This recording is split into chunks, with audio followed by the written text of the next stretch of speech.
This is Chris at 240 Revival, and we're gonna show you how to change the belts on a B23 motor. It's the stock motor on all the 83 to 84 240s and the US model 240s. It's a high compression 2.3 liter and precursor to the B230 that went from 85 to 93. So the belts are a little bit different than the newer stuff. There's no tensioners on any of the belts. There's a weird tensioning system. I have a little time here. My daughter's sleeping, and my kid's just playing around. So we're gonna go ahead and see if we can do this right quick. So what you're gonna need is a 10 millimeter wrench, 10 millimeter ratcheting wrench, maybe 13 millimeter ratcheting wrench, or just a box wrench, 10 millimeter deep socket, 13 millimeter deep socket with ratchet, a Phillips head screwdriver or a Torx, and a 22 millimeter deep socket as well. You want to use, you really do want to use 6-point stuff. You just don't want to, the 12-point can possibly strip some of the hardware. The bigger hardware, it's more accessible, you don't have to worry about. That's awesome. We're gonna do the accessory belts on the 75 242. It has a B23 that's been swapped in. You start off with loosening the tension nut on the alternator. It should be a 13 millimeter, and if it's stock, the backing nut, the backing bolt should have a should be slotted, so you shouldn't have to worry about counter hold there. Once that's been loosened, yeah, you should be able to just kind of move the alternator around, and this loosens up the belts, in which we will take these 10 millimeter fan nuts off and remove the fan and the shroud, right? Fan nuts are pretty easy. Just take a 10 millimeter wrench, and all you got to do is really give it a quick spin, and I'll take the torque off of it, and you should be able to just spin them out by hand. And there's just 4 of them. All right, once all 4 nuts are off, you should be able to just slide the fan out. There we go. We'll just set that over here for now. Yes? Yep. As far as the fan shroud, it should be these. They're either going to be Torx or Phillips, and you just unscrew them and then pop out the shroud. Once the shroud's out of the way, you should be able to see how the belts are tensioned. There's no tensioner on the alternator for the older B21s and B23s. It's just you push down the alternator and tighten the 13 millimeter nut. As far as the AC belt, let's see if you can. You remove the 2 nuts and the 4 bolts, and this top plate should slide right out, and I'll show that happening. But first we're going to take off this water pump pulley. All right, with the water pulley off, you can slide the belt off the alternator, the dual belts, and off the crank, and then we're gonna loosen the hardware here. Engine. It goes right here. Okay. To make it get printed. It's brown right on, I need to get pink. Okay. Okay, so let's take off all the hardware here. The front plate should just pop out.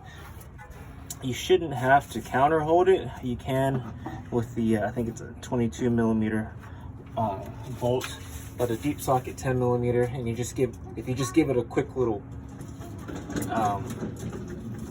whip of the ratchet, you should be able to pop all of it off. And you want to make sure you count the shims that are set up behind it.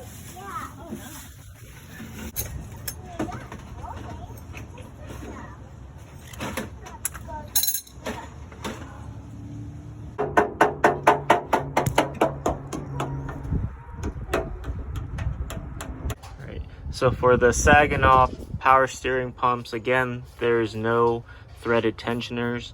You just pull the pump back until the belt is tensioned, and you tighten these two 13mm bolts.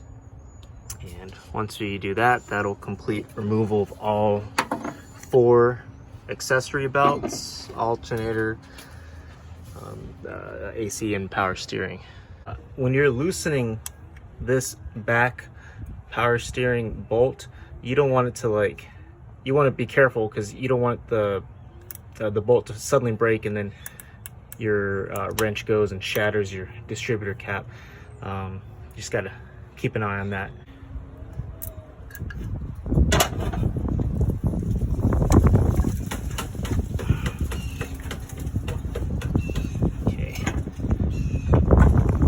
That's the last belt.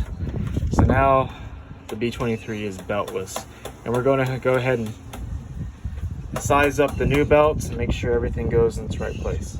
And you can see this one starting to come apart already, and the rest of them have pretty deep cracks. And of course the belts were squealing whenever I'd start up the car, so it was time for them to go.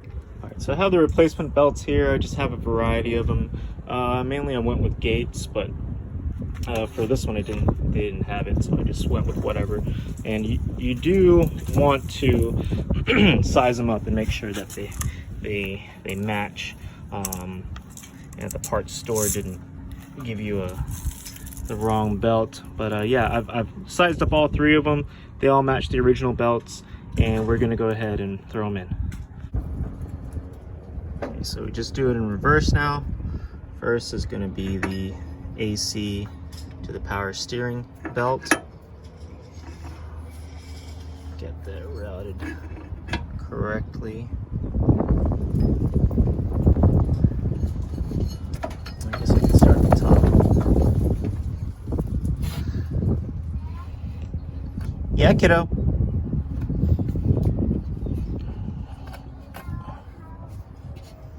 You want to make sure the belts go in order. You want the the power steering to AC belt on first, and then you want to line up the 2 water pump / alternator belts. You want to put them in here just because both belts are going to be captive behind this crank to AC belt afterwards. So the tensioning system for the AC pump is actually really interesting. So here I've taken off the front part of the pulley. So it's actually 3 pieces. This is the piece for the water pump and the alternator belts, and then here's the outside piece. You can see that I had 4 shims in between it, and this is the front part of it. So with the shims in place, it creates this valley. If you remove shims, the valley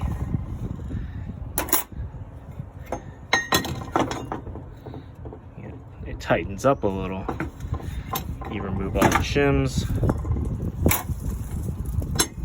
all of a sudden you have a really tight valley, and what that does is it actually moves the belt a little bit higher up. The belt rides in between there, and the less space there is, the higher it's going to move the belt. The more space there is, the deeper the belt can ride within the groove.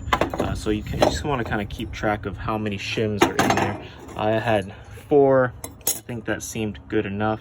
And then you put the top plate on, and you have spare shims for future maintenance, and everything just slides on like that. you want to use new hardware, any chance you get when it comes to that, because you don't want any of these bolts to seize and break off in the crank, because that's going to be a real pain in the ass. Yeah, so you want to use good hardware. If you're going to reuse your old hardware, you want to make sure that the heads are in good condition. You only want to use 6-point sockets, not 12-point. It doesn't take a lot of torque to tighten that pulley on, and also you want to use a dab of anti-seize whenever possible. And there's a trick to getting that the AC crank belt on, since there's no tensioners. And what you need is, you're going to need a 22 millimeter socket, 6-point again, a small extension, and it's going to go right over the into the crank bolt. Put the belt on and then give it a little crank and it'll pop into place. And that's granted that you have the proper enough proper shims in there to give this belt enough tension. And if it's a manual car, you want to make sure the car is in neutral so you're not cranking the actual car forward. As far as the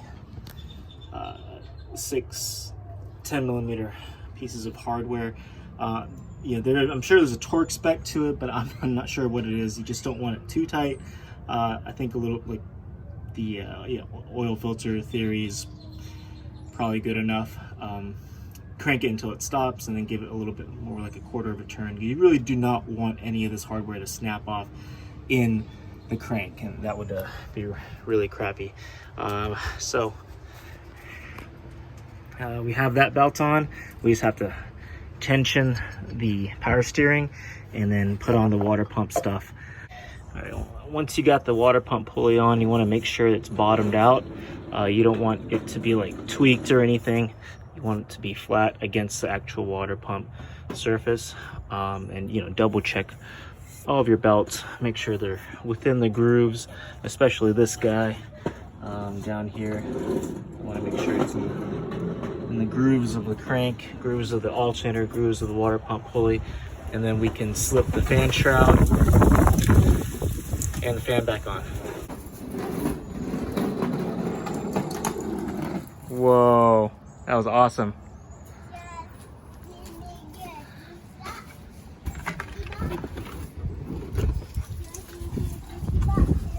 Okay.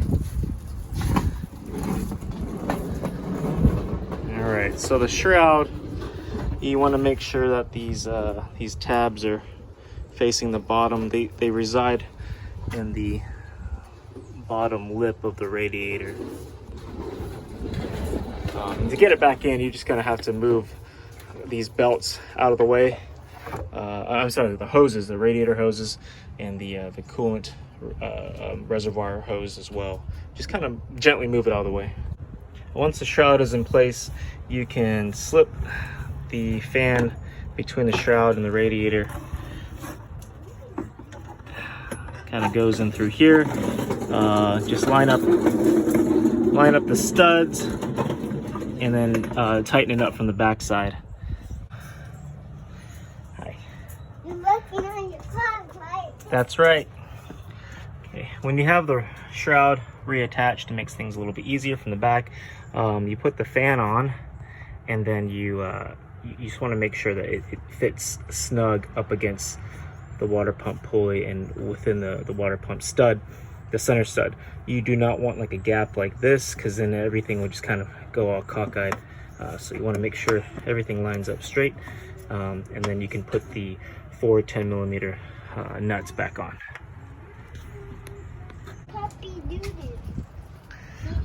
As far as the alternator tension, so you just want to put your 13 millimeter socket onto this nut, and then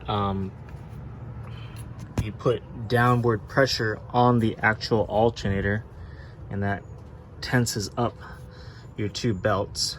And then with that downward pressure, then you want to torque the nut, and then after that we're gonna torque these 4 fan nuts as well. As far as torquing the fan nuts, you know, they don't have to be like super tight. You just kind of put your wrench on there and, you know, tighten it until the fan spins a little. You could counter hold the blades or the pulley as well, but it doesn't have to be super tight. Just make sure you check the tension. This, I might go a little bit tighter there. As far as the power steering, that's tight. AC, that's tight. And